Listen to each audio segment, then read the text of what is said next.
I want you to look at your neighbor and repeat this subject after me. A misconceived shift. Look at somebody else and say, God is still going to do what he promised.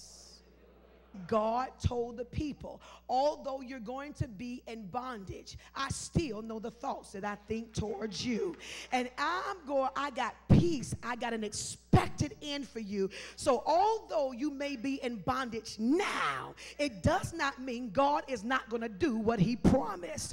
There's sometimes God has got to arrest you. He has to arrest your life. He has to arrest your mind without your permission, just to get your attention, to put you in the next phase of God. Sometimes the church has lied to us and told us that God is not going to do what he said, but it's going to take us a long process. We don't have that type of time to be in a long process for God to do what he's about to do.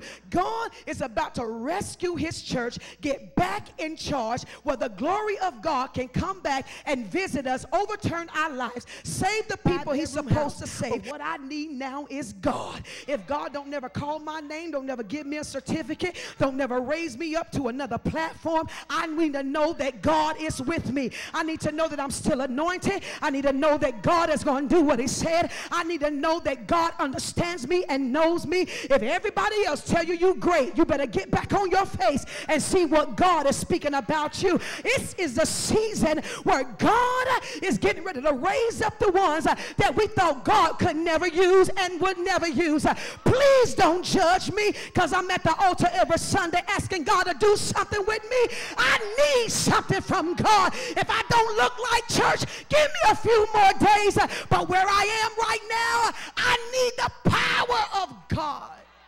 But because of the power of God, he's getting ready to give us the strategies to go get the people and bring them back. No more church switching, getting other people's members, but we get ready to go to the cross of the people that don't nobody want in their churches. Excuse me with y'all deep self. There's some people coming to church that got fishnets on, they got body piercings, they got tattoos, and we can't judge them. But the only thing they don't want position.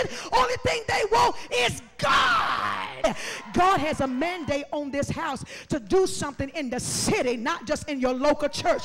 So he told Moses, he said, go to Pharaoh's house and give him this commandment. I'm not looking at the way you talk. I'm not looking at you don't have the skill. I'm not looking at you got a deficiency. The only thing I'm looking at that you are available. And I want you to go because I can trust you with the call of God that's on your life. You're not going to try to get around nobody else, but you're going to speak what I speak. God is looking for some people that's going to speak what he speak, say what he say. Look at somebody and say, redemption is about to come back. And so he went to Pharaoh's house and said, listen, Pharaoh, God said, let my people go. He didn't say God said, let his people go. He said, let my people go. Because when a man of God has the heart of God, he adopts the principles of God. And he speaks through the oracles of God. He speaks through God's mouth. You ought to thank God that God gave you a leader that's after his heart and not after his hand. You ought to thank God that God gave you a leader that wants your life to be changed and just not pimp you for your money. The children of Israel came out and they still had the mentality of Egypt when their body was all the way out. But God's going to bring you out and you're not going to have the mentality of Egypt. You're going to want to move forward and you're not going to remember what we used to be. The only thing you're going to say is, look how far the Lord has brought us. He has brought us through danger seen and unseen. When God is getting ready to bring you out, look at somebody and tell them we're getting ready to shift.